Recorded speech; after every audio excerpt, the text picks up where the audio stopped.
তো আমার মা এখন পুরোপুরিভাবে রেডি। তো এখন যাচ্ছে পুজোর ওখানে, আর আমি স্নান করে এই মাত্র বেরোলাম। তো আমি কিছুক্ষণ পরে যাব, কারণ ঘরে পুজো করে তারপর রেডি হয়ে দেন যাব। তো সবটা তোমাদের সাথে শেয়ার করবো, তোমরা ভিডিওটা দেখতে থাকো। আর এরকম নতুন নতুন ভিডিও পাওয়ার জন্য অবশ্যই তোমরা আমার চ্যানেলটাকে কি বলবো মানে ফলো কেউ রেখা।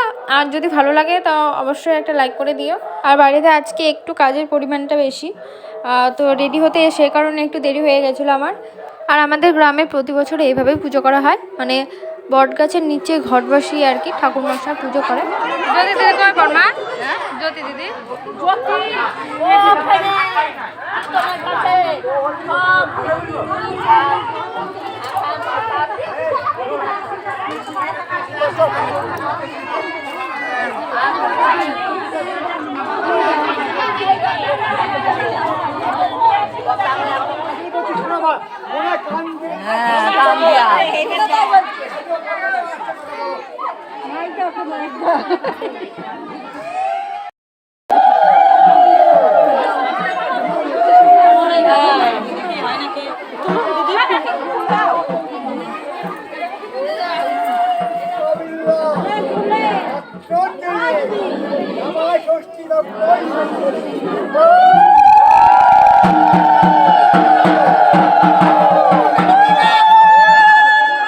আর আমি আর মা কিন্তু পুজোর ওখানে অনেকক্ষণ আগেই চলে এসেছি।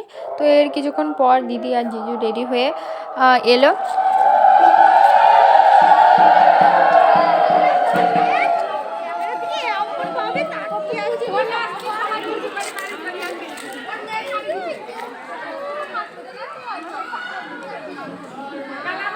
আর এখন কিন্তু পুজোটা হয়ে গেছে, তো এখন আমরা বাড়ি যাব। আর মায়ের সাথে এই একটা ছবি তোলার জন্য যে মাকে কতবার করে মানে কি কথা বলে যে রাজি করানো হয়েছিল সেটা আমিই জানি। আর এখন এখানে থালাটা সাজানো হচ্ছে জামাইবাবুর জন্য। আমি আর দিদি মিলে সাজাচ্ছিলাম। তো দিদিকে বললাম যে তুই সাজা, আমি একটু ভিডিও করে নিই। আর থালাটা সাজানো হয়ে গেলে তারপর জিজুকে ডাকবো। জিজু একটু হাসো। জিজুকে মনে হচ্ছে আবার নতুন করে আইবুড়ো ভাত দেওয়া হচ্ছে, সবটা খেতে হবে, দেখে লাভ নেই। আর এর আগের বার জিজুকে বলেছিলাম যে মেনুতে কি আছে সেটা বলো, তো জিজু এত লজ্জা পেয়েছিল। তো যাই হোক, তো এবারের মেনুতে কি আছে চলো আমি তোমাদেরকে সেটা জানিয়ে দিই। চলো প্রথমে বলি, ভাত, আলু ভাজা, শাক ভাজা, বড়া ভাজা, কলা ভাজা, আর এটা পটল ভাজা, ফ্রাইড রাইস।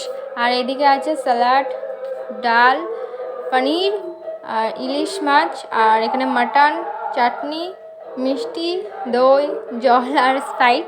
তো কেমন লাগলো মেনুটা অবশ্যই তোমরা জানিও। আর এই দেখো আমাদের জামাইবাবু। আর খাবারগুলো দেখতে যতটা সুন্দর ছিল, খেতেও কিন্তু খুব টেস্টি ছিল। তো এইদিকে জিজুকে খেতে দেওয়া হয়ে গেল। তো এরপর চলো এরপর আমিও খেয়ে নিই। তো আমি নিয়েছি ভাত, ডাল, পনির, আর পটল ভাজা, আর বড়া ভাজা। তো ডাল দিয়ে প্রথমে স্টার্ট করেছিলাম, আর ফ্রাইড রাইসটা খাইনি, শুধু মাটন দিয়ে ভাত খেয়েছিলাম। তো আজকের ভিডিওটা এখানে শেষ করছি, কেমন লাগলো অবশ্যই জানিও। তো হ্যাঁ, একটু ভিডিওটা এডিটিং করতে একটু লেট হয়ে গেছিলো, কারণ একটু কাজ ছিল। তো